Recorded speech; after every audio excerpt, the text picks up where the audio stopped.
근데 저희가 계속 엠버를 하고 있는데요. 시청률이 좀 잘 안 나옵니다. 그래서 내가 시청자가 손을 드느냐, 우리가 끝까지 가다가 나빠지느냐, 내가 한번 누가 이기는지 해보자고 하는 거예요. 네. 그래서 저는 사실 소장님한테 맨날 이래요. 항상 죄송한 마음으로 이게 제가 잘해야 되는데 잘해야 되는데 이 압박감이 부담되지 말고. 부담되면 또 서진이 씨 노래 못해.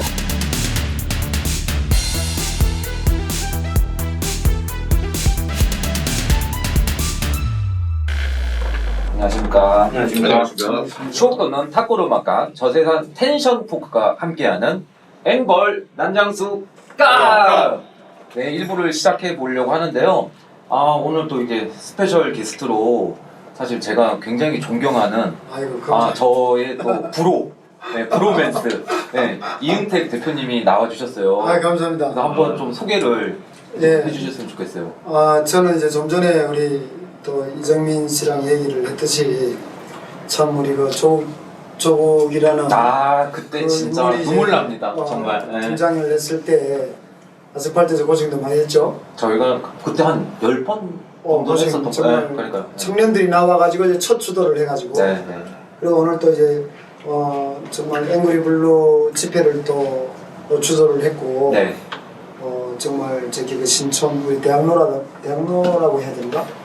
신촌에서 소장님 그 신촌에서 하셨던가요? 그 대학로에서 하셨잖아요. 우리 앵그리 블루는 저 홍대. 홍대. 네. 거기서 그 청와대까지 그 추운데 그 멤버들이 마지막까지 흩어지지 않고 이제 청와대까지 행진하는 것도 보면서 이제 좀 그리고 정경심 구속 집회. 네. 그때가 정말 진짜 정말 눈물 날 정도로 감동. 그때 이제 제가 느낀 거는 참 그 너무 열성 팬들을 많이 가지고 계신 것 같아서 정말 부러웠고 또 그게 또 열성 팬이라는 게 그냥 뭐 무턱대고 생기는 게 아니고 다 진행하는 그런 또 진행자분의 어떤 그런 진실함이라든지 그런 걸 보고 또 이제 생긴 거니까 그런 모습에서 이제 많은 걸 정말 받고 이제 매니아층이 생기려면 딱 한 길로만 가야지 사실 매니아가 생기거든요. 그래서 이제 오늘 또 이렇게 생각지 않게 오늘 이 자리에 또 이렇게 함께 하게 돼서 대단히 감사합니다. 6.25 때, 네. 이 6월 25일, 네. 목요일, 네. 오후 3시, 네. 명동, 네. 중국 대사관, 그 중앙우체국 뒤에, 네.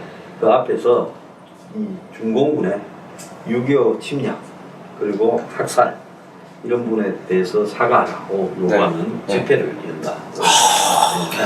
사실 제가 작년에 했었잖아요, 맞죠? 그때도 저는 제가 사실은 저거 어시스트 그냥 이런 역할을 했었는데 그때 분위기가 장난이 아니었어요. 경찰들이 막 막는다고요. 네, 현장이라는 게 그렇습니다. 이제 어떤 유튜버들이 나와서 찍어서 그 영상을 앉아서 보는 현장하고 자기가 직접 이제 현장에서 보는 거하고는 완전 땀. 완전 그렇죠. 네. 카메라가 이제 담는 앵글만 있고 우리는 이제 다 볼 수가 있으니까. 이제 저희가 6.25 전쟁 발발 70주년을 맞이해서 해마다 해오긴 해왔지만 올해는 집회 신고를 해서 이제 그 명동 앞에 2개 차로를 받아가지고 6.25의 역사를 우리가 이제 잊지 않는 것도 당연하지만 잊지만 않아서는 안 되고 거기에 대한 합당한 그 전범국의 그 항의를 해야 된다라는 그런 생각과 또 이제 우리의 후대들에게 많이 잊혀져 가는 듯한 느낌을 받아서 요즘 뭐 그런 옛날처럼 방공 포스터 이런 것도 그렇죠. 없고 저도 있었거든요, 사실은 어렸을 때. 그래서 뚜렷하게 기억을 하는데 요즘은 국가가 주도하는 그런 행사는 없지 않나요? 문재인 정부가 들어와가지고 6.25 행사는 3년 동안에 단 한 번도 참가하지 않았고 소해수의 날도 참가하지 않다가 올해 4월 15일 총선을 맞이해서 3월달에 소해수의 날 딱 한 번을 그러니까 이제 그런 것도 정치적으로 이용을 하는 거니까. 그런데 문제는 대한민국 국민들이 문제라는 거예요. 3년 동안에 참여를 하지 않던 사람이 선거 전에 참여를 하면 이거는 어떤 거대한 정치쇼라는 거를 국민들이 봐야 되는데 이제는 눈치를 까야 되는데 그게 없다라는 거예요. 이게 너무 안타깝고 그냥 하면 또 뭐 이렇게 박수 치는 분들도 많거든요, 사실. 요즘 어린 친구들은 이게 남침인지 북침인지 개념이 없는 애들이 많습니다. 또 일부는 이제 북한의 김일성이가 한반도를 통일하고 해방을 시키기 위한 전쟁이었다라고 또 홍보를 하는 놈들도 있고요. 그야말로 이제 또 정교조 이렇게 교육을 받은 친구들은 그렇게 생각할 수 있어요, 충분히. 예, 그렇죠. 참 기가 막히죠. 교과서에서 왜냐하면 그거를 정확하게 다루지 않는 걸로 알고 있거든요, 저도. 그래서 그 문제를 가지고 저희가 이제 4년 동안 올해가 이제 4차고 그래서 올해는 좀 더 크게 하려고 또 소장님 방송에서 이제 홍보도 좀 해주십사 네. 이렇게 또 출연을 하게 됐습니다. 아, 왜 저기 라디오 스타나 이런 저기 연예 오락 프로에 네.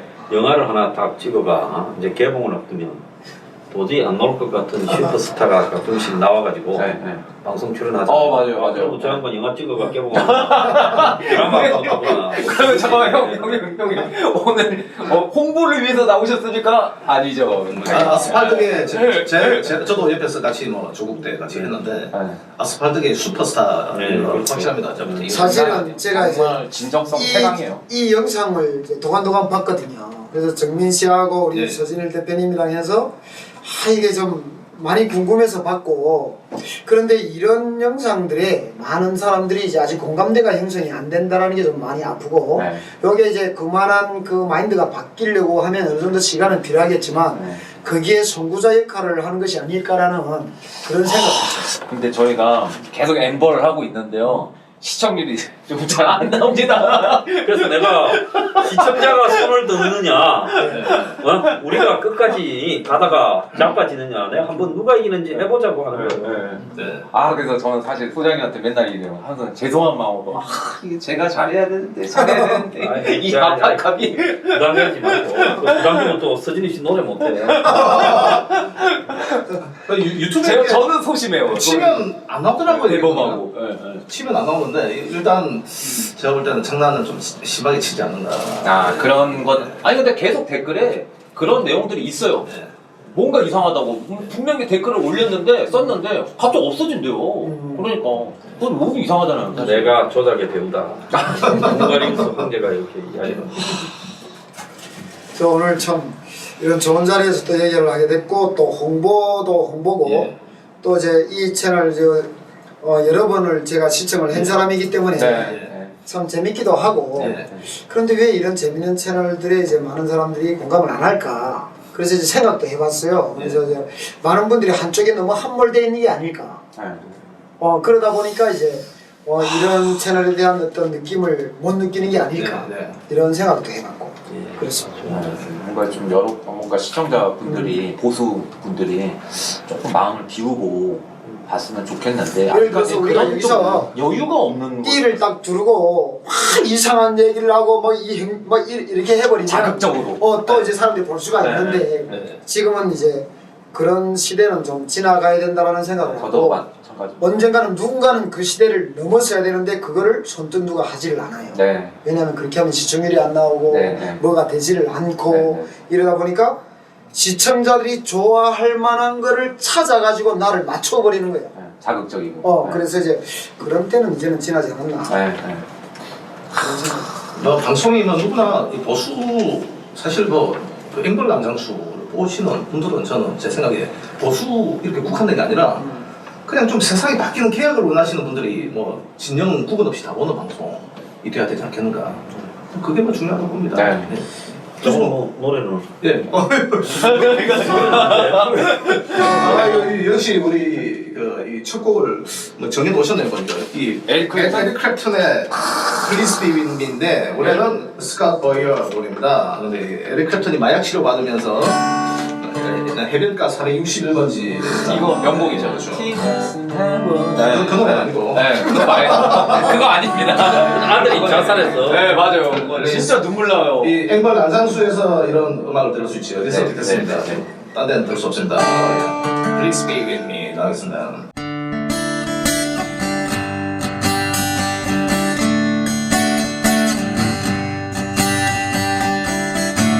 It's all my world, what does it mean? Is it love or is it me? It makes the change so suddenly. Looking out, feeling free.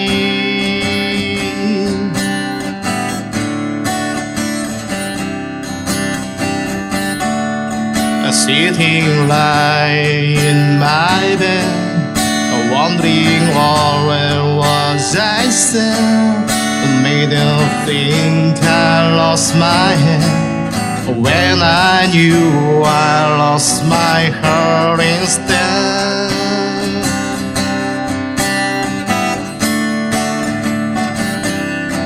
Won't you please lay my side, be a gypsy? Tell me what I hope to find deep within me. Because you can't find my mind, please be with me.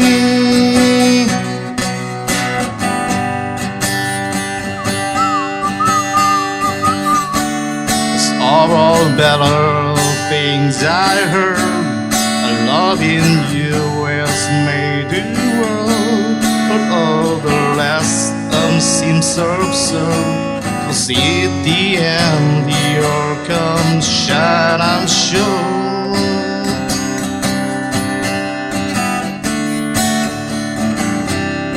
So won't you please be my side, be a gypsy?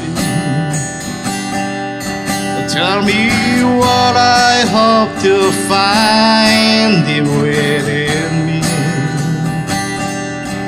Because you can find my mind, please be with me.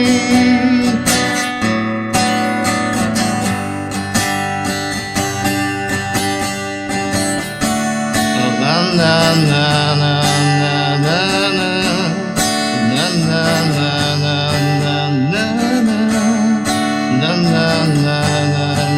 na.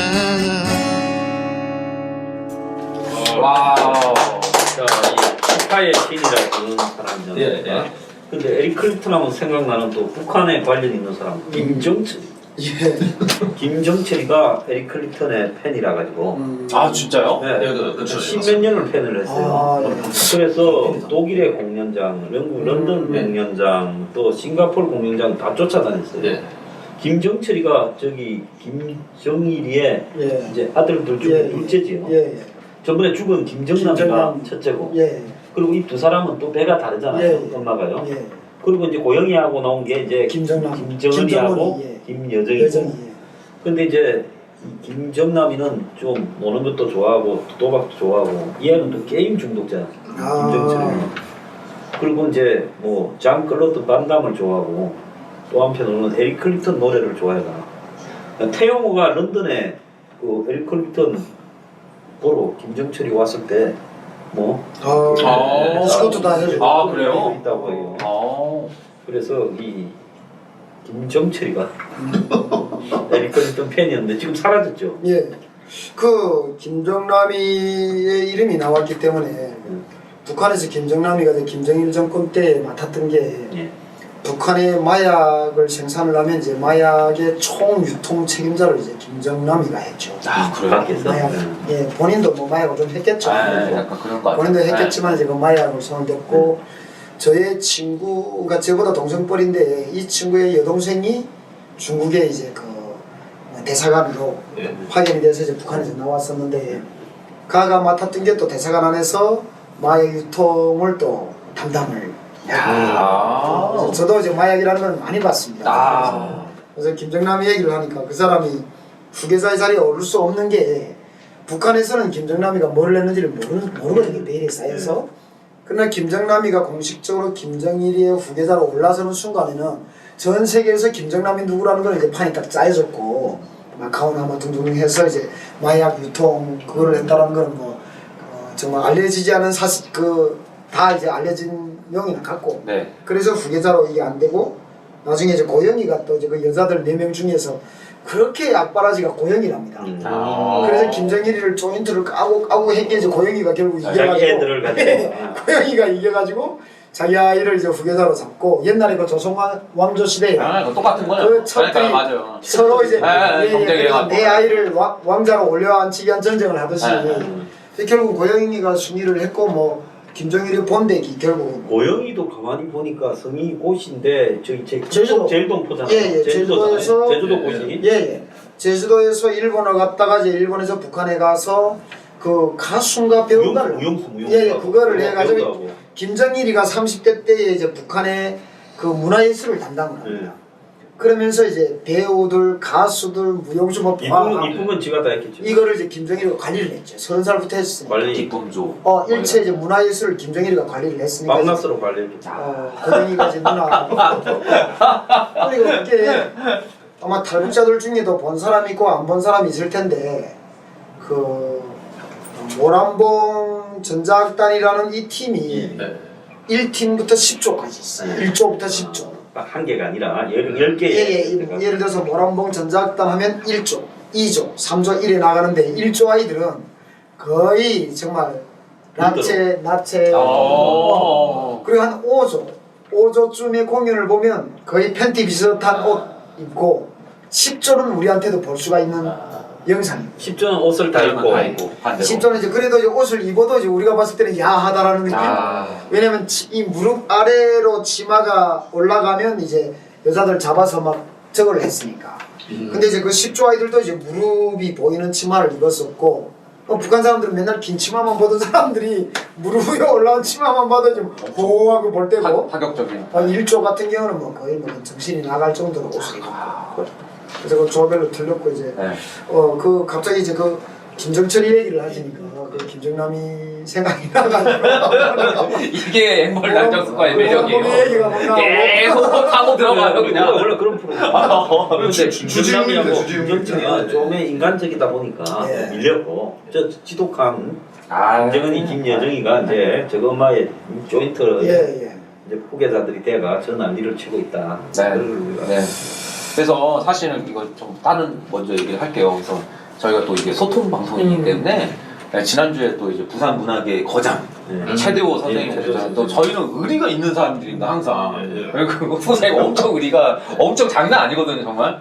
그래서 이거는 잠깐만 소개를 해드릴게요. 그래서 억수로 비가 오는 토요일 우리의 부산 우리들의 보금자리. 부산을 대표하는 최대호 선생님 그리고 스튜디오가 꽉 차는 5분 앵불 난장수 까까까 너무 사랑해요. 이것도 있었고요. 막 엄청 소름 돋을 정도의 감동을 받았다고 하는 분이 있었고 사생팬이 됐대요. 사생팬이라는 게 이제 사생활까지 막 쫓아다니는 팬이라거든요. 최대호 선생님 조심하세요. 사생 결단을 하고 쫓아다닌다고 사생.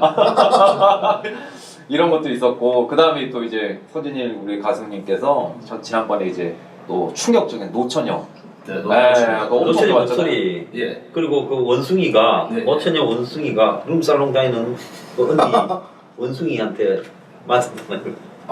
그렇죠. 그러니까 제가 맞은 거죠 제가. 그리고 노래 안에 또 노처녀 교성이 들렸잖아요.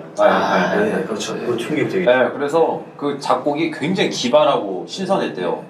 근데 이제 개인적으로는 OST로 쓰면 어떻을까? 관 감독이 안 써주고 그러니까 사운드 트랙 드라마 이런 데다 삽입을 하면 어떨까 생각이 된다고 하더라고요. 그래서 근데 굉장히 뛰어나세요. 팀 버튼 감독의 이상한 나라의 앨리스 초반에 반백이 되어가는 노처녀 고모에게 소녀 앨리스가 그런데요. 백마탄 왕자님은 오지 않아. 그래서 나중에 혹시 노총각 버전도 들려달라고. 노총각은 해봐야 뭐저 돌로 핵폭탄 터지면서. 근데 이것도 진짜 웃겼어요. 노처녀잖아요. 근데 NO 노 할 때 노처녀의 야무진 야망이 이루어지길 이렇게 또 하신 분이 있어갖고 너무 하여간 또 좋은 댓글 많이 써주셔서 진심으로 감사드립니다. 감사합니다. 네, 그래서 이제 바로 이제 에피소드 1으로 들어갈 건데요. 윤미향, 요즘에 하여간 진짜 그 다음에 손영미, 느와르. 네, 이거에 대해서 정말 하실 말씀이 많으실 것 같아요. 또 특히 지금 이거 관련해서 또 뭐 집회랑 하시고 계시다고 들었거든요. 6.25 행사를 제가 마치고 윤미향이가 사퇴를 하는 날까지 윤미향이 주제를 가지고 이제 투쟁을 하려고 하고 또 여기 계시는 분들 또 소장님 비롯해서 이제 다 충분하게 이제 그 추적을 해보셨겠지만 너무나도 이 윤미향의 사건은 우리의 정신적인 충격을 넘어서 정말 영혼을 막 잃어버리는 듯한 느낌을 저는 받았던 거죠. 저도 그래요. 네. 윤명이가 64년생이에요. 네. 네. 나하고 동갑이에요. 동갑이죠. 그리고 이제 같은 아. 세대를 아. 살았다 이렇게 봐야 되는데 네. 소장님 죄송한데 용띠. 네, 용띠입니다. 아 우리 둘째 형이 용띠인데 저도 용띠거든요. 예. 아 그럼요. 아이고. 아 6D. 어. 76. 어. 아 맞아. 그런데 그 시대를 살아가지고 지금 솔직히 말하면 스타트에서는 운동권에서는 육두품도 못 되는 시작을 했거든요. 네. 그 종로 저 오각동에 네. 그 뭐지 목사님들 있는 동네에 네. 가서 간사했단 말이에요. 그럼 뭐 주류가 아니지. 네. 뭐 또 대학교 때 보면 뭐 한 총년이나 네. 전대 한것 같지도 않고. 그러면서 저 여자가 그 위로 치고 올라가는 야심, 이제 그걸 갖다가 처음에 이제 잡은 게 이제 정대협이라는 걸 이제 처음 만들었을 때, 아 이거 잡아야 되겠다고 간사로 왔다가 이걸 본 거지. 그러면서 이제 뭐 간사에서 사무총장 정도 되면서 이제 그 뒤에 저 여자가 이제 대표가 되면서 사무총장 대표 되면서 이제 이걸 완전히 장악하게 된 것 같네. 그러면서 이게 이제 지말로 뭐 저기 이제 한 30년이란 28년 정도 돼요. 그러면서 이게 완전히 저 일가뿐만 아니라 그 여성 운동하는 패거리 이런 사람들이 이 한국의 친북 좌파의 가장 핵심고리. 그러니까 예를 들어서 친중, 반일, 반미. 거기에 반일이라는 부분에 핵심 요소거든요. 그러니까 좌파 정권이 들었을 때마다 항상 역사 문제를 가지고 보수 정권을 비판할 때 위안부가 반일이다. 그러니까 이게 보수 정권은 얘들에 대해서 약할 수밖에 없어가 뭐 돈이나 주고 이렇게 입을 막으려고 보수 정권도 비슷한 거죠. 네 맞아요. 네.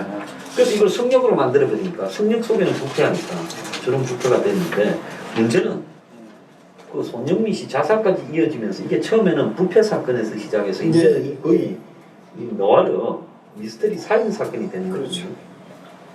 그래서 이제 저는 이제 처음부터 시작부터 의심이 딱 들어가는 거는 일단 이제 그 사람들이 그 손영미라는 분을 이제 전화를 한 통화를 했는데 전화 연락이 되지 않아 가지고 파주까지 윤미향 보좌관이 찾아갔다라는 게 우선 저는 이해가 그것도 납득이 맞아요. 예. 윤미향이가 지금 어렵게 강제로 배지를 부둥켜 안고 국회에 들어간 지가 얼마 되지도 않았잖아요. 네. 5월 말부터 이제 저게 네, 계속 터졌죠. 예. 계속 터졌죠. 21대 총선, 네. 21대 국회가 시작이 됐으니까 네. 그 전에 이 문제가 터졌기 때문에 윤미향이로서는 배지를 달고 우사당에 들어가는 순간부터는 기자들이 많은 그 카메라를 피해야 되고 질문을 또 준비해야 되는 상태에서 파주까지 보좌관이 먹고 할 일이 없어서 간다라는 거는 전화 한 통화를 안 돼서 간다라는 거는 저는 납득이 안 가고요. 말이 안 되죠. 네. 또 가서 전화 한 통화 안 됐기 때문에 119를 불렀다라는 것도 말이 안 되고 우리가 통상 어떤 의심이 들거나 죽었다라는 의심이 들거나 이런 게 있으면 112에다가 신고를 하는 게 통상적으로 맞다라고 보고 그렇죠. 119는 절대로 혼자서 문을 딸 수도 없는 사람들이에요. 네. 네. 그래서 119에다가 신고를 하면 119가 또다시 112에다가 또 신고를 해야 됩니다. 그 권한은 경찰 맞죠. 그러니까. 그래서 112 어차피 그럴 바치고는 112에 다이렉트로 신고를 해도 되는데 굳이 119에 신고를 했다는 거는 야는 이미 이 안에 사람이 죽었다라거나 네. 또는 아파서 뭐 죽기 직전이라거나 예를 들면 그 상태를 자기는 충분히 알았기 때문에 그러니까 119에다가 응급차가 출동하는 거죠. 예, 119에다가 걸었다고 생각이 들고 그리고 이제 CCTV로 이제 그 아파트에 올라가는 시간과 신고를 하는 시간이 30분이라는 시간이 빈다라는 거. 그렇죠. 네. 그러면 우리가 주공 아파트는 모든 사람들이 머릿속에 주공 아파트 하면 눈에 선하잖아요. 거기에 가서 문을 30분 동안에는 두드릴 수 없다라는 거. 배를 눌리고 이제 그렇죠. 임대 아파트니까 예. 따따따따 붙어 있는데 네. 집에서도 튀겨나오고 복도식으로 돼 있잖아요. 예. 그렇죠. 예. 그래서 30분이라는 시간이면 내 자체도 들어가서 사람을 죽이고 나올 수 있는 시간이 충분하고 119에 신고를 할 때 차분한 목소리로 신고를 할 정도면 다급하게 파주까지 갈 일은 없다라는 것이고 네. 파주까지 갔을 때 얼마나 불안하겠습니까? 그 사람이 예, 119니까 이거 내 친구 뭐 연락이 안 돼가지고 여기까지 왔는데 막 하면서 얼마나 당황하겠냐고. 차분할 수도 없고 이제 119하고 통화 내역을 보면 그 집의 당사자도 1년에 한 번을 왔다 가는지도 모를 정도의 비어있는 집인데 이 친구가 유손자라까지 있는지를 알고 있었다라는 거는 난 너무나도 이거는 미스테리하고요. 네. 네. 또 윤미향 씨 자체가 그날 밤에 자기 보좌관이 죽은 시체를 경찰같이 확인을 했거든요. 그랬으면 보좌관이 당연하게 윤명희한테는 전화를 보좌관이 그날 갔다라는 거는 예. 보좌관이 그냥 비서인데 예, 예. 5급 비서인데 정의원에 있던 사람이잖아요. 예. 간사든 예. 그럼 여자 나이가 좀 된 여자예요. 네, 있어도. 예. 그러면 손영미와 윤미향 사이에 이 여자도 같이 한 20년 일했 당연하죠. 그렇죠. 예. 다 알고 있겠죠. 네, 그러면 이 사람이 거기에 갔다라는 거는 윤미향이가 시켰어. 토요일 당연하겠죠. 토요일날 저녁 10시에 파주까지 특정인을 찾아서 갈 예. 만큼 답답한 게 뭐가 있겠어요? 아, 그날 보면 오전 10시에 전화를 마지막 통화자가 윤미향이다. 예. 그러고는 전화를 오래 하지 않고 끊었다면 이게 여자가 윤미향이 어떤 요구를 했을 때 그냥 전화를 끊어버린 예. 일반적으로. 그리고는 이제 나는 여기서 나가야 되겠다. 이거는 윤미향의 공간이니까 쉼터는. 네. 네. 그 사실은 재택 파출부 아니에요? 예. 예. 네, 그렇게 소장이 맞습니다. 돼. 맞습니다. 네. 그러면 재택 파출부가 윤미향의 뜻을 거슬리면서 이게 있다면 우리가 그렇잖아요. 오나하고 싸우면 맞습니다. 회사에 예. 예. 빵부터 빼야지. 네. 그러니까 딱 그 전화 던지고 10시 55분에 도착했다는 거 아니에요? 오전 10시 네. 55분. 예. 그러니까 바로 아마 연남동에서 출발하면 10시 55분에 다 파주 뭐 그 정도 임대 아파트까지 될 갈 거예요. 임대 네, 아파트. 네.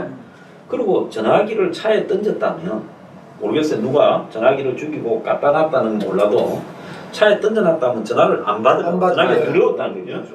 그러면 집에 가서 술을 먹었다는 거 아닙니까? 그런데 이제 계속 전화를 했을 거고 아마 이쪽에서는 그러면 이거는 뭔가 하면 뭔가가 윤미향이와 손영미 사이에 다급한 게 있었는데 예. 그게 이제 그 죽은 게 지금 살아 계시는 마지막 할머니 길. 길옥인 할머니인데 예. 그 할머니의 이 며느리와 네. 아들이 네. 이제 가족들이 네. 일일날 찾아가서 예. 통장 보자. 네. 그래서 내놓고는 무릎을 꿇더라는 거 아니에요? 네. 그러고는 이제 3일날 내역서를 다 떼달라 지출한. 그러니까 이제 전화가 끊고는 6일날 그런 일이 발생했어요. 죽어서 나타났다. 그러면 파출부 수준밖에 안 되는 손영미가 소리 끼쳐. 자기 의도로 개인적으로 계좌를 걸어가 모금을 받고 또 할머니들 통장을 장악해서 빼갖고 돈을 마음대로 빼고 뭐 2천만 원. 그럴 수는 2천만 원 쓰더라고요. 네. 그건 누가 그렇게 마음을 그럴 먹었어요? 수는 없고. 지금까지 들키기 전까지는 지금 예, 마음대로 예. 했는데 그러니까 이게 지금 문제는 그 손영미 씨의 그 위안부 할머니 장례식장에 손영미 씨의 개인 계좌 있잖아요. 예, 그 부조금 받는 거. 네. 그것도 윤명희가 홍보를 했다라는 게 문제인 거예요. 그렇지. 홍보를 윤명희가 했거든요. 네, 맞아요. 그러니까 윤명희가 했다라는 거는 이 손영미 씨의 개인 계좌와 윤명희는 말할 수 없이 얽히설기로 얽혀 있는 네, 거고. 그렇죠. 그리고 이제 그 할머니한테 한 달에 350만 원이라는 돈이 매달 네, 들어와요. 들어왔어요. 저기 예, 정부에서 네, 네. 근데 그 돈을 그 손잡벌 되는 사람과 그 며느리가 확인을 하니까 2천만 원씩도 뽑고 막 빠져나가고, 500만 원씩도 뽑고 네. 그러면 그 계좌 자체를 위안부 할머니 혼자서 개설을 하질 않았다라는 거거든. 그 할머니 계좌도 그렇죠. 나이가 얼만데 그러면 은행에 정대협 아이들이 모시고 가가지고 보호자의 별로 개설을 입장으로 이제 자기네가 이제 비밀번호도 다 넣어줬을 겁니다. 그렇죠. 네. 그러고 보니까 할머니들이 뭐 일본에서 그 안 받는다고 예. 1억씩 그다서 준 것도 뭐 그 일률적으로 5천만 원 다 기부하게 예. 했더라고요. 그 저는 예. 그 소장님 이제 말씀하신 그 박근혜 정부 때 그 10억 엔을 뺏어왔을 때 윤미향이네가 그 할머니들한테 찾아가가지고 받지 말라고 한 거 아닙니까? 예. 할머니들 스스로가 안 받겠다는 게 아니고 맞아요. 30 몇 명의 어르신들은 다 받았고 네. 요 몇 명 9명한테 찾아가가지고 받지 마라. 네. 그리고 요 손명의 위안부 할머니는 중국에서 수입했다는 거 아닙니까? 네. 아니 대한민국의 위안부를 찾는데 뭐 중국의 위안부를 왜 수입에 들여옵니까?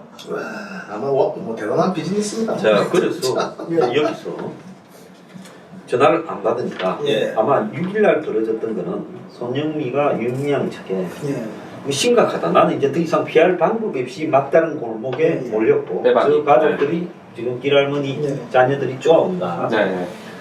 자, 그러면 여기서 어떻게 해야 되냐? 하니까 이제 윤미향과 손영미 사이에 이미 뭐 3일 이후에 4일, 5일 계속 예, 통화가 예, 있었고요. 예, 예. 그래서 그걸 공개하라는 거예요. 경찰이 예. 이 사람의 자살이냐 타살이냐는 예. 의혹에 얼마나 이 사람이 코너로 몰렸고 도대체 윤미향 쪽에서 손영미한테 몇 번의 전화가 왔다 예. 갔다 했고 몇 회에 그 다음에 문자는 어떤 것이 예. 왔다 갔다 했는가를 다 공개하면 손영미가 왜 그날 이제 파주로 항했느냐 그리고 이제 막다른 골목에서 파주로 갔다는 건 저는 윤미향이하고 헤어지겠다라는 결심으로 갔다고 봐요. 그랬는데 전화를 계속해도 이제 차에 있으니까 안 받으니까 심야에 밤 10시 시간대에 파주로 보냈다는 거는 이거는 뭔가 끝을 봐야 되겠다. 이거 놔뒀다가는 매우 위험해서 손영미가 혹시 변심을 하게 되면 모든 게 드러난다. 네, 그렇죠. 이런 우려를 할 수 있지 않습니까? 예, 당연하죠. 당연합니다. 그래서 저는 조금 더 나가가지고 원래 그 도둑놈이 재발이 저린다고 당연하죠. 네. 자기들이 작업을 하고 자기들이 신고를 한 이런 자작극. 케이스도 우리는 무시할 수가 없다라는 자작극. 네. 그죠? 네. 그래서 이제 정말 파주 경찰서나 이제 대한민국의 그 경기도 이제 북부경찰청 이 사람들이 어떤 이런 그 의혹을 우리 국민들에게 해소를 시킬 수 있는 능력이 없다라면 차라리 우리한테다가 맡겨주면 저희가 깔끔하게 네. 더 빠른 시일 내에 더 정확하게 국민들의 궁금증을 공정하게. 네, 비록 우리는 객관적으로. 경찰관이 아니지만 네, 네, 네. 그래서 이거는 저는 거대한 운동권부터 해가지고 솔직히 윤미향이네 정의연의 계좌를 가지고 민주노총의 간부집 아이들한테 장학금이 들어갔고 이게 다 나온 거 아닙니까? 네. 그게 나오자마자 야네는 그 장학금 학생들의 이름을 다음날에 지워버렸어요. 정의연이. 원래 이름이 누구한테 200만 원씩을 그 장학금을 준 게 있었지 않습니까? 그게 몽땅 민주노총의 지도 그 간부집 아이들, 그 다음에 정의연의 간부집 아이들 이런 아이들한테 들어갔다는 거예요. 네. 그러니까 이거는 윤미향과 이제 이런 정의연의 문제가 아니고 뒤에. 네. 이 거대한 네. 그 거대한 좌익의 생태계, 카르텔, 생태계 뭐 이런. 네. 정말 할머니 한두 번을 놓고 네. 참 인간으로서는 상상도 할 수 없는 장사를 쳤고 네. 그것이 이제 들통이 나기 시작을 하니까 자기들의 진영이 살기 위해서 정말 큰 죄도 없는 손영미라는 분 하나를 딱 날림으로써 이제 이 모든 것들을 숨기려고 하는 이들의 행태가 아니었느냐라는 생각을 듭니다. 자, 여기에 이런 이 합리적 의심에 대해서 뭐 투가하면 고소 고발한다는데 고소 고발하기 전에 해명부터 해봐라. 나 이런 이야기가 하고 싶고. 네. 또 CCTV에 남자가 하나 있었다. 네. 자, 윤미향 측은 그 남자가 누구인지 입장을 밝혀라. 의문의 남자가 CCTV에 하나 찍혔다. 아직 말 그리고 신고했던 비서가 저희가라고 했어요. 네, 그렇죠. 그렇죠. 자, 이거는 누군가가 같이 갔다는 거예요. 예. 그 다음에 내가 하고 싶은 이야기는 윤미향은 그 시간에 어디 있었느냐? 집에 있었느냐? 네. 토요일 날 밤에 10시 반이에요. 네. 아니면 파주에 윤미향은 따라가서 차에 있었느냐? 네. 윤미향의 행적은 어딘지 전화 요즘 핸드폰 조사하면 다 나오죠. 다 나와요. 예, 네. 그래서 윤미향은 어디 있었는지 그 부분을 좀 조사해야 된다는 거고 그 다음에 적어도 6월 1일 이후에 지금 윤미향과 손영미 사이에 주고받은 문자나 전화 횟수나 이런 게 다 공개돼야 된다 이거고 또 한편으로는 윤미향이 12시에 손영미와의 인연을 글을 2개를 써가지고 올렸다가 지었잖아요. 네. 근데 우리가 흔히 보면 이 추리 영화에 여기는 현장에 나타난다. 맞습니다. 자, 윤미향의 비서가 신고했기 때문에 적어도 윤미향의 비서는 신고할까요도 윤미향한테 연락했을 가능성이 당연한 거 아닙니까? 충분히 가능하죠. 그 다음에 당연하죠. 신고하고 나갈 때 그 옆에 따라서 같이 들어갔다잖아요. 네. 소방서하고 경찰하고. 그러면 거기에도 이 비서가 네. 바로 죽었습니다 하고 보고했을 거라고요. 네. 그러면 윤미향과 손영미의 관계로 윤미향이가 쓴 그런 관계였다면 비서한테 10시 한 40분에는 보고받았을 건데 그러면 윤미향은 손영미 씨가 자살하셨다. 뭐 검찰의 압박과 언론 기레기들의 협박에 죽게 되었다. 이럴 수 있냐고 분노를 써야 이게 제일 자연스러운 건데 그 다음에 그 사람과의 뭐 윤미향은 이건 진짜 역전의 카드를 잡았다고 하면서 분노를 써야 된다. 그 다음에 이제 인연해보는 그 다음 날중이나 장례 치르고 난 뒤에 쓰는 게 순서란 말이에요. 그런데 느닷없이 뭐 이 사람이 할머니들한테 구박을 받고 이럴 때 동네 식당에서 소주를 마셨니 그 다음에 3번이나 사표를 냈는데 우물로 뭐 발견을 했니 왜 그랬을까? 그러니까 윤미향은 그 시간에 거기에 있지 않았다는 걸 의도적으로 강조하려고 그랬다가 올려놓고 보니까 또 너무 이상해. 네. 내가 당연히 들었다라고 이제 내 비서가 드러나면 내가 들었다라고 될 건데 그래서 또 급히 지우자고 지었다. 그렇죠. 그리고는 그 다음날 아침에 이제 손을 입을 막고 네. 기자들이 있는 앞에서 까만 옷 입고 나타났단 말이에요. 자, 이 부분에서 윤미향은 주요한 저는 비자격 참고인이 돼야 된다. 나는 그런 생각합니다. 네. 그래서 저희가 한번 저 파주 경찰서에 전화를 제가 해봤습니다. 예. 그래서 그게 이제 뭐 수사 의지가 있나요? 수사과에서 이제 받아서 네, 나는 네. 그거를 이제 아예 스피커를 켜놓고 이제 그래서 확실하게 하셨네. 그런데 이제 그 경찰들이 이제 많이 버벅거립니다. 예. 많이 버벅거리고 왜 버벅거릴까요? 저는 이제 또 이제 그 병원의 의사들한테도 직접 전화를 해봤고 네. 과연 내 네, 스스로 가능한지. 네. 나는 내 스스로가 죽을 수 없다라고 단정을 짓지만 그래도 뭐 그런 놈이 자살 방법. 예. 앉아서 예. 샤워 호스를 목에 감고 양쪽을 예. 당겨서 혹시 있을 수도 있지 않을까 네. 싶어서 이제 그 어느 한 병원에 또 원장님한테 전화를 해봤고 그 말이 되는 소리를 해라고 그냥 대번에 그 말이 되는 소리를 해라고 그렇게 죽을 수는 없다. 그런 의학적으로 그렇게 죽을 수가 없다라는 게 네. 나오고 그래서 이제 저도 한번 제가 해봤습니다. 한번 이래 잡아가지고 제가 이래 죽을 수도 있나 얼마나 독하면 형이 그다음 하지 마세요. 위험합니다. 아니 나도 진주 같은 존재인데. 나도 집에 샤워 호스를 갖고 목을 감아가 예. 내가 앉을 수 있는 앉고 샤워 호스를 당기가 목을 여러 차례 감아서 양쪽을 당길 수 예. 있는가도 해보니까 예. 쉽지가 않아요. 예. 그게 될 수가 없고 이제 그리고 그 임대 아파트 사는 사람이 안 된다고 혹시 위치나 길이상 안 된다고 그러니까 이 모든 거를 보면 너무나도 정말 국민들에게 많은 의혹을 던지고 네. 그래 이런 의혹을 이제 그러면 경찰이나 뭐 이런 법조계에서 풀어줘야 되는데 풀어주지 않고 네. 무턱대고 이 의혹을 제시하면 죽은 사람을 놓고 너무한다라는 이런 이미지를 딱 씌워버려 명예훼손하고 근데 항상 고발하기 그래요. 고발해라니까 예. 고발해서 가려보자. 이런 거를 딱 던지고 이거는 이제 자기들의 어떤 더러운 짓거리를 이 그 자살한 그 사람의 사건을 가지고 은폐를 하기 위해서 정말 던지는 말이거든. 네. 보통 나는 내 같으면 내가 14년 동안에 같이 위안부 할머니들 위해서 고생한 사람이 그 보좌관이 죽었다는 걸 봤으면 당연하게 그날 바로 전화를 유명희한테 했단 말이죠. 당연하죠. 안 했다면 이건 정말 아니 보좌관이 윤명이 시켜서 갔지요. 예. 나는 시켜서 갔다고 봅니다. 네. 그러면 당연하게 이 유명희는 정말 아니 우리 서 대표님도 같이 14년을 고생한 사람이 자살을 했다라면 안 가겠습니까? 그렇죠. 자 그리고 여기에 굉장히 이상한 거는 예. 경찰과 이 소방서가 동시에 출동했는데 예. 가족도 아니고 그냥 신고자. 시인이 담담하게 했는데 세상에 어느 경찰이 어느 소방서가 그렇습니까 출동하겠습니다 어쩝니다 이렇게 말하는 거는 아마 해본 사람은 조금 거짓말. 예. 심지어 집주인이 자기 집에 세입자가 죽었을 것 같다고 신고를 말해도 안 7개월 만에 죽은 채 100골로 발견됐는데도 안 해주더라는 거예요. 그러니까 절대 안 해준다는 거예요. 그럼 이거는 뭐냐? 전화가 일종의 알리바이다. 국회의원 직위를 이용해서 파주서장이 그 청와대 민정수석 조국 밑에 있던 있던 사람이거든요. 그래서 사전에 자기들끼리 이야기가 되고 그 대신 우리가 그냥 이렇게 출동했다면 나중에 너 어디서 신고받았냐 할 수 있기 때문에 알리바이용으로 차분하게 신고하고 차분하게 답변했을 가능성이 매우 크다. 난 그렇게 또 그러니까 이거는 시설 뭐 나이가 들어도 정말 이제 그 죽음을 가지고 유족들이 단 한마디라도 이 죽음을 밝혀달라고 때를 쓴 걸 못 받고 네. 바로 죽자마자 바로 국가수도 갔다가 다음날에 바로 장례가 딱 치러지고 지금 끝나버리고 1113. 뭐 유명한 프로파일러들 뭐 하시나요? 뭐 이런 표창원 씨.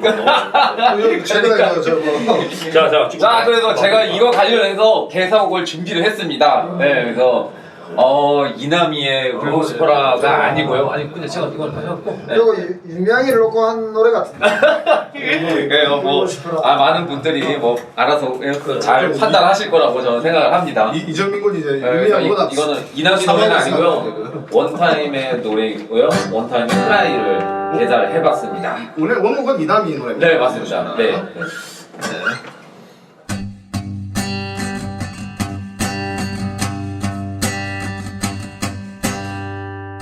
오늘따라 왜 이리도 울적할까 내 슬픈 연기 그 누가 알아볼까 오늘따라 왜 이리도 힘이 들까 이 힘든 연기 그 누가 알아볼까 울고 싶어라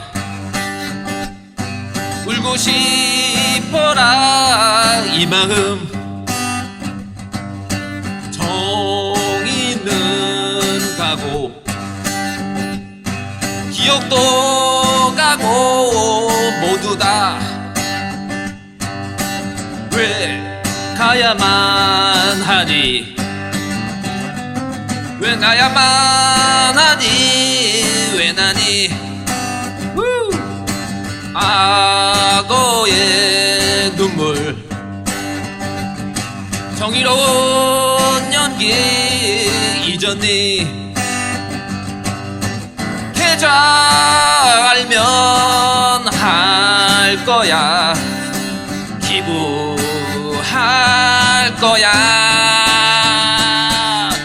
나를 보면 알 거야 우리 알 거야 오늘따라 왜 이리도 울적할까 내 우는 연기 그 누가 알아볼까 오늘따라 왜 이리도 힘이 들까 이 아픈 연기 그 누가 알아볼까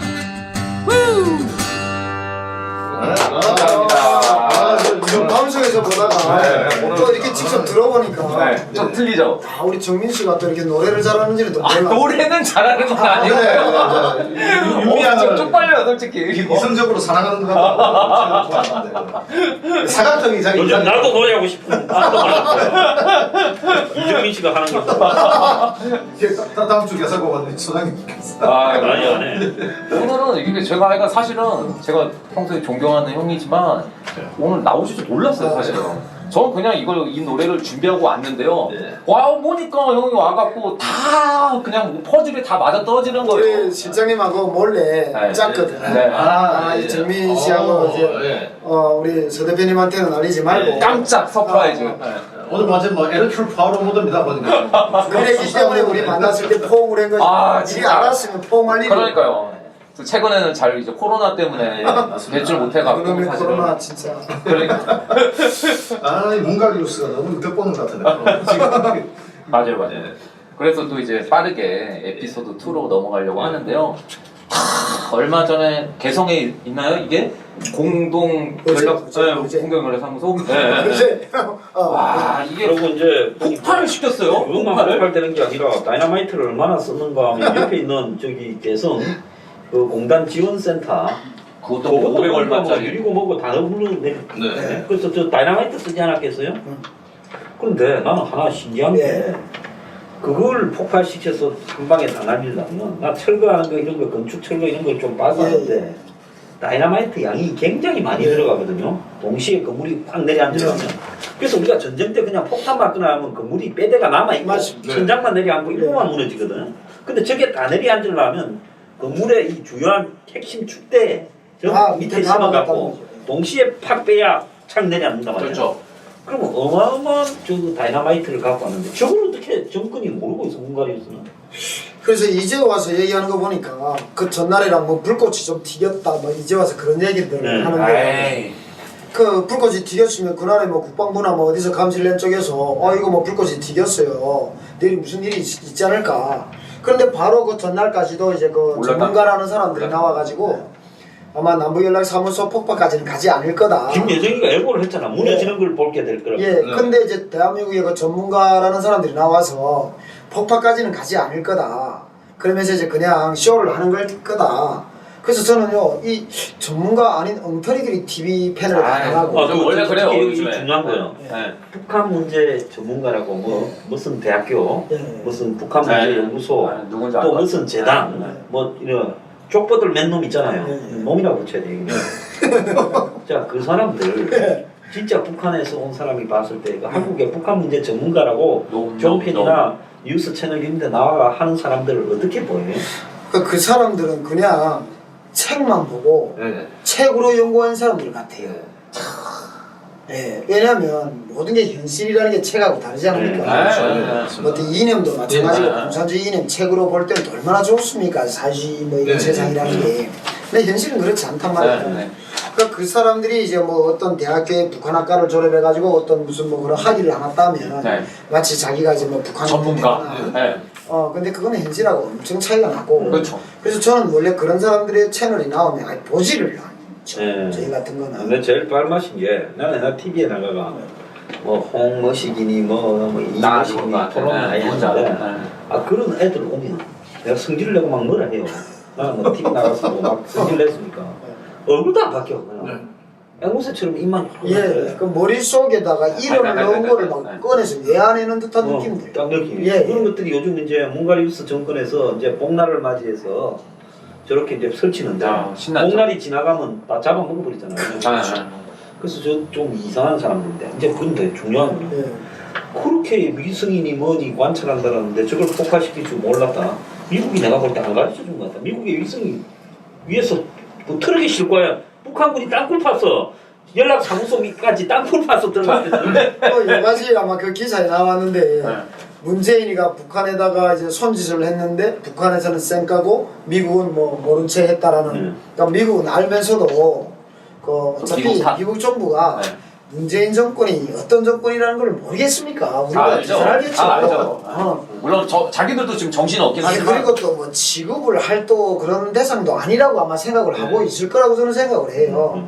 그냥 뭐 북한에 쪼매만 일이 있는데 판문점을 넘어가자고 보니 지난 일본에서 G20 정상회담 끝나고 나서 판문점을 가려니 어차피 한국이 와야 되고 그래서 문재인 잠깐 데리고 갔을 뿐이고 뭐 남북의 미국과 북한의 어떤 문제에 대해서는 이제 대한민국의 문재인 정부가 낑길 수 있는 그 자리도 없고. 자 근데 이번에 제일 기분이 더러워가지고 최고의 반복을 하는 게 대깨문들이요. 예. 감히 그 자기들이 처럼 들어갔던 갑자기 몽가리우스를 방공화가 됐어요. 김여정이가 완전히 그냥 작은 씹었는데 욕하면 역시 북한이더만. 네. 세계에서 뭐 욕의 노벨 상이 있다면 북한 사람들이 아주 찰지게 욕도 이게 논리적인 저는 좀 전에 그 욕 얘기를 드리면 아니 욕을 뭐 오늘 한 번만 했습니까? 네. 이미 전에 삶은 소대가리부터 바보개부터 어마어마하게 했죠. 없다라는 것부터 엄청나게 했어요.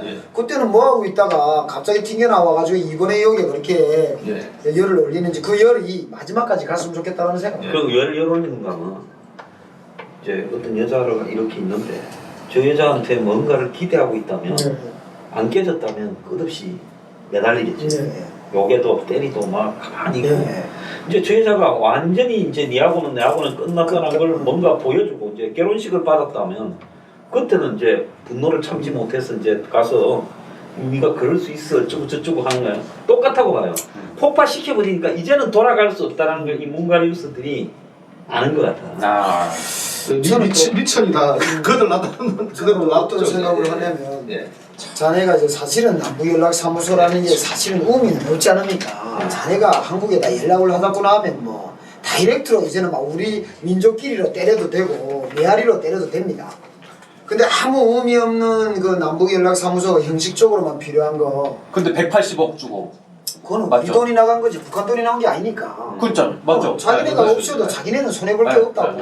폭파시키기 전에 저 쓸만한 거는 다 들어내고 아마 막 들어내고 이제 빼다만 남겨놓고 근데 건물을 폭발시키는 게 이유가 원래는 저는 대부분 재건축하려고 하는 거 아닙니까 이제 원래는? 1년 후에 대선 때 이제 북한 아이들이 또 다시 이런 물꼬를 만들어내지 않을까라는 생각. 뭐 이런 지금 이빠이 우리한테 이 냉전을 딱 보여주고 그거를 마치 문재인 정부가 이제 대선 전까지 엄청난 굉장히 드라마틱한 전개를 북한의 저런 앙탈진 저 여정의 저 모습을 마치 문재인이가 부드러운 손길로 끈기 있게 평화의 어떤 또 해냈다. 손짓을 던져서 우리 대통령 그거를 대선 전에 한 1년 전쯤이나 이런 게 또 스물스물 만들어내지 평화쇼. 그러니까 이게 이제 경제학적 용어로 기적 효과, 바닥 효과를 보여주고 이제 극적 타협을 갈 수 있는데 지금 찍고. 근데 하나 중요한 거는 제가 여쭤보고 싶은 게 김여정이가 저렇게 설치는 거 6월달, 4월달부터 설치했는데 6월달에 바짝 설치잖아요. 저 김정은이가 정상적인 상태니까 저는 김정은이가 죽었다라는 생각을 사실은 합니다. 왜냐하면 맞아. 그게 제일 중요한 그러니까 거예요, 사실. 그런데 대한 비판을 넘어서서 예. 합리적인 추정으로 김여정이가 예. 북한 시스템에서 저렇게 설칠 수 있어요? 왜냐면 김여정이가 저런 일을 할 수 있는 거는 이제 김정은이가 제대로 있다면 김정은의 사인이 없이는 할 수가 없는 일 아닙니까? 불가능하죠. 지금 더불어민주당의 일부 사람들이 김여정이와 김정은이는 다르다라고 지금 선을 딱 긋기 시작을 하거든요. 뭐 김정은이는 그것도 황제, 이상해. 그러니까 김여정이는 왕. 김여정이가 지금 그것도 이거를 이상해. 폭발을 시켰지만 김정은이는 아닐 것이라는 또 전제를 또 깔고 들어오는 근데 그게 불가능하잖아요. 민주당이 있어요. 네, 네. 근데 그건 불가능하지. 네. 불가능한데 국민들에게는 또 먹힐 수 있는 말이기도 해요. 근데 아, 지금 보면 이 북한 노동신문에서 당 중앙이라고 예. 또 북한의 최고 지도자만 할 수 있는 그 예. 담화 라인을 쓰고 있고 예. 또 김여정이가 지금 이 김정은이 입장에서는 김여정이한테 이걸 시켜서 군부를 갖다가 하여금 도발을 선동하게 하는 이런 발언을 서리쿠션으로 김여정까지 동원해서 할 필요가 없는 일을 그 실제 김여정이가 지금 후계자의 그 과정을 밟는 길이 아닐까라는 생각이 듭니다. 몸이 몹시 아프거나 예, 사실상 뭐 맛이 가서 예예 그냥 형식적으로나 이제 이렇게 있을 뿐이고 몹시 실제적인 통치를 할 수 없어서 김여정이가 이제 그 후계자의 지위를 받을 때까지 이제 시간이 자기 필요하고 존재감. 네. 왜냐하면 아무리 북한이 이제 그 독재 세상이라고 하지만 그 나이 먹은 왕비들이 있지 않습니까? 이 고피리아가 갑자기 나타나서 자기들을 주렁벼락하겠다면 솔직히 코방이 좀 특히 여자에 대해서 북한은 가부장적인 그렇죠. 맞춤이 그렇죠. 진짜 조선이잖아요, 맞죠? 그런 과정을 내가 이제 완전히 틀어질 때까지 시간이 필요하고 그러려면 내가 이렇게 통치를 할 수 있는 어떤 리더십을 가지고 있다라는 그런 것도 한 번쯤은 보여줘야 되고. 저도 그렇게 그리고 생각해요. 김여정이 생각이- 실제로 이제 여자임에도 불구하고 북한을 이렇게 통치할 수 있겠네요. 또 리더십이 있다. 한편으로는 강인하다. 막 저는 이런. 김여정이 같은 친구가 이제 날칠수록 네. 저거는 이제 북한의 수명이 얼마가 되지 않았다라는 또 느낌도 들고. 내가 볼 때 상대까지는 억지로 오더라도 김여정이가 나서면 처음에는 좀 통하겠지만 어느 시점에 가게 되면 이게 먹혀들지 않는 순간이 올 거라고 봐요. 그래서 이번에 이제 미국 대선도 11월 달에 있으니까 한미 관계도 보고 이제 북한에 분명히 북의 구도에서 김정은이가 뭔 이런 승리가 예예예. 그러니까 김여정이가 이제 저렇게 설치면서 강하게 도발해서 일종의 군부 성군 정치에서 군부들이 이제 일종의 명분을 김여정이가 던져주고 대신에 이제 자기를 좀 인정해주라 네. 이런 부분으로 이제 딜을 치고 있는 부분이 보이는데 그 예전에 소장님 이 북한이 제가 이제 독재라는 게 형식적으로도 많습니다. 예. 이게 뭐가 있냐면 채령이라고 아시죠? 예, 채용이에요. 채연이의 아들. 예. 그 채연이는 이제 김일성이보다 사실은 항의를 할 때 김일성의 이름은 없었고 채연이의 이름이 오히려 더 행정 올려죠. 날렸을 때고 이제 그 러시아 구소련 애들이 이제 그때 러시아 공산당이 이제 김일성이를 내세워 가지고 이제 채연이 그 밑에 들어가는데 6.25 전쟁 때 군단장을 맡아가지고 네, 네. 침략을 할 때 하거든. 네. 그 아들 채룡애가 이제 김정일 때에 그 조선 청년동맹 위원장을 합니다. 그때에 이제 이 채룡애가 뭐를 하냐면 이제 조선 청년동맹 안에 그 이런 그 배우 그 악단들 이 아이들 몇십 명의 이빨을 다 뽑아요. 그거 못 들으셨습니까? 네, 들었습니다. 예, 생이를 다 뽑고 틀니를 꽂아요. 그래가지고 자기하고 이제 성관계를 할 때는 이제 틀니를 뽑고 이제 성관계를 하고 다시 틀니를 끼고 이런 아이가 있거든요. 그래서 김정일이가 돌아버려가지고 채롱애를 이제 탄광으로 보내버렸습니다. 그게 무슨 말이냐면 아무리 김정일이가 독재를 하고 지금의 김정은이가 독재를 하고 김여정이가 독재자 자리를 강탈을 할지라도 그 밑에 있는 아이들이 앞에서는 예 장군님 하지만 다른 생각. 돌아앉아서 오면요 자기네끼리 한잔 마시면서 저거 같지 않은 것이 솔직히 얘기하는 거 이거 같지 않은 게 옛날 조선시대도 그러지 않았나요? 그러니까 이게 또 그 북한에서 굶어 죽는 시절 그 고난의 행군이라고 일명 말을 북한에서 하는데 그때도 마찬가지입니다. 우리가 이제 어떤 강연 자료를 받으러 이제 딱 가면 뭐 위에서 내려온 강연 자료를 받잖아요. 그리고 막 달달달 읽고 막 가잖아요. 탁 끝나서 오면서 자기네끼리 뭐 따로가 담배 피우면 아이씨 너 맨날 있다고 해 한다고 이렇게.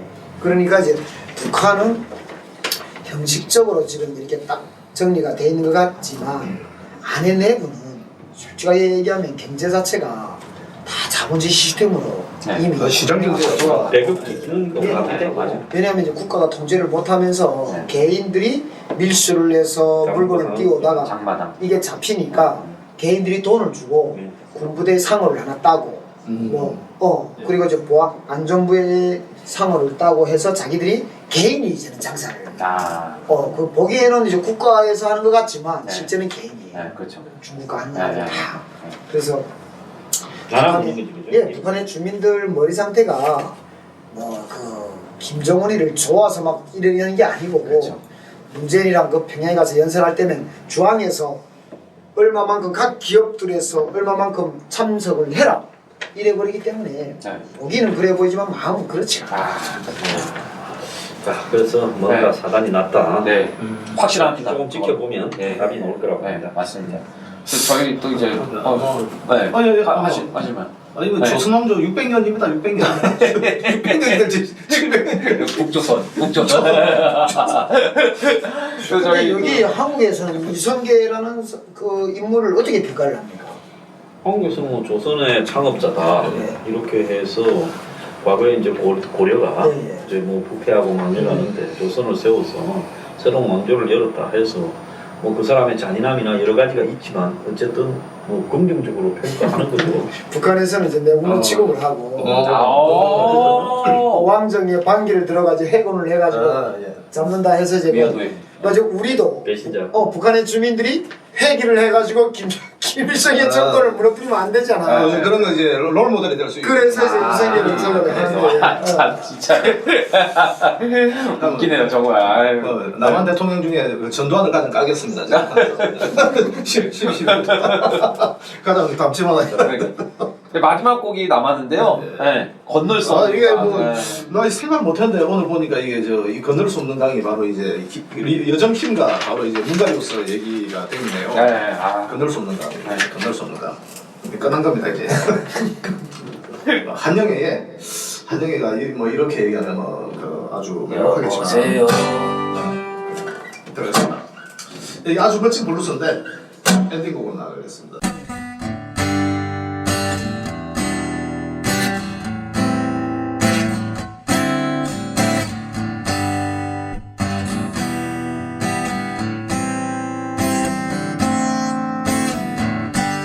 손을 내밀면 잡힐 것 같이 넌 곁에 있어도 언제부턴가 우리 사이에 흐르는 강물 이젠 건널 수가 없네.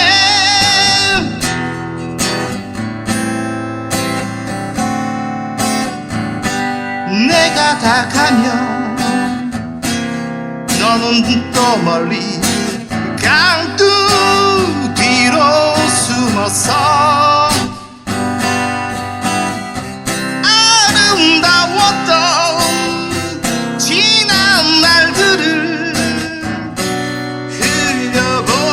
흘려보내고 소리도 없이 웃네.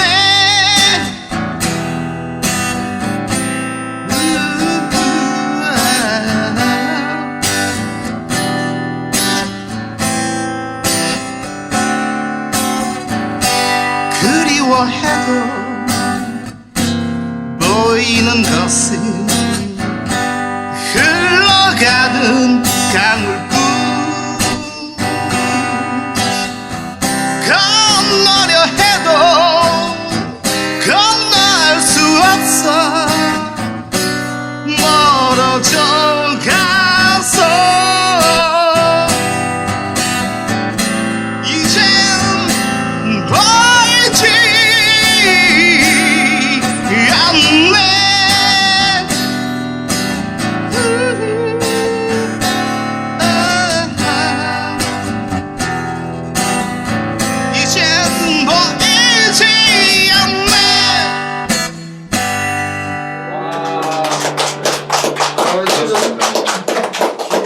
해가지고 끝내 건널 수 없는 뭐가 됐네.